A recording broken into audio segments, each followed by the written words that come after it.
क्या दिल्ली में दोबारा चुनाव लड़ने चाहिए? हमारे ऊपर कीचड़ फेंका गया। 24 घंटे टीवी चैनलों के ऊपर डिबेट चलते थे, खबरें दिखाई जाती थी, केजरीवाल भ्रष्ट है, केजरीवाल भ्रष्ट है।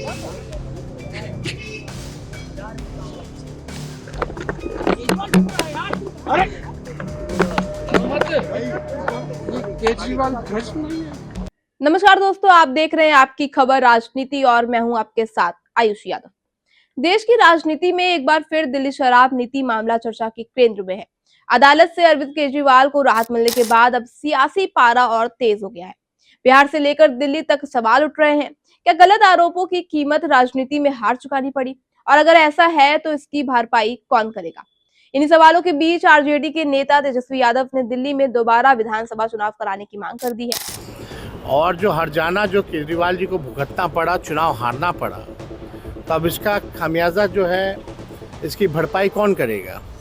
तो हम तो चाहेंगे कि भाई, मांग करेंगे कि भाई दिल्ली में जो है दोबारा जो है चुनाव कराया जाए। दरअसल दिल्ली के पूर्व मुख्यमंत्री और आम आदमी पार्टी के प्रमुख अरविंद केजरीवाल को दिल्ली की राउत एवेन्यू कोर्ट से शराब घोटाले के मामले में बरी कर दिया गया है।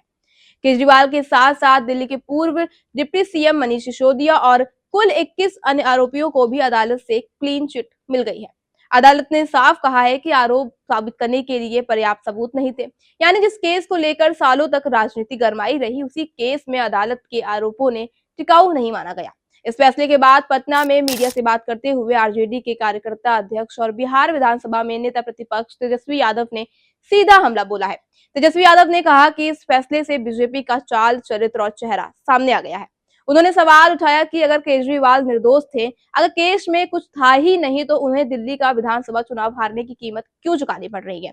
तेजस्वी यादव ने यहां तक मांग कर दी कि इस नुकसान की भरपाई के लिए दिल्ली में दोबारा विधानसभा चुनाव कराए जाए, ताकि जनता सही मुद्दों पर वोट कर सके। आपको बता दें, तेजस्वी यादव ने सिर्फ दिल्ली तक बात सीमित नहीं रखी। उन्होंने कहा कि आज देश में लगभग हर विपक्षी नेता पर कोई न कोई केस चल रहा है। उनका आरोप है कि जांच एजेंसियों को गलत इस्तेमाल किया जा रहा है, विपक्ष को डराने और दबाने की कोशिश हो रही है। उन्होंने अपने परिवार से जुड़े मामलों का जिक्र करते हुए कहा कि आईआरसीटीसी केस हो या फिर land for job case, CBI और विजिलेंस पहले ही कई बार जांच कर चुकी है और कुछ भी नहीं मिला। तेजस्वी यादव का दावा है कि जिस तरह केजरीवाल को न्याय मिला है, उसी तरह उन्हें भी अदालत से न्याय मिलेगा। अदालत से राहत मिलने के बाद अरविंद केजरीवाल भी आक्रामक नजर आए। उन्होंने कहा कि अगर आज दिल्ली में चुनाव हो जाए तो भाजपा को 10 सीटें भी नहीं जीत पाएगी। केजरीवाल ने यहां तक ये कह दिया कि अगर भाजपा को 10 से ज्यादा भी सीटें मिल जाती हैं तो वो राजनीति छोड़ देंगे। उन्होंने आरोप लगाया कि पिछले 4 सालों से ईडी और सीबीआई के जरिए आम आदमी पार्टी को निशाना बनाया गया है। ये फैसला एक कानूनी राहत नहीं है, बल्कि इसका असर दिल्ली की राजनीति और 2029 की राजनीति तक दिखाई दे सकता है। अब बड़ा सवाल यही है, क्या दोबारा चुनाव की मांग जोर पकड़ेगी? क्या एजेंसियों के इस्तेमाल पर नई बहस छिड़ेगी? और क्या इससे विपक्ष को नया नैरेटिव मिलेगा? तो दोस्तों, दिल्ली शराब नीति केस में अदालत का फैसला सिर्फ एक केस का अंत नहीं, बल्कि एक नई सियासी बहस की शुरुआत है।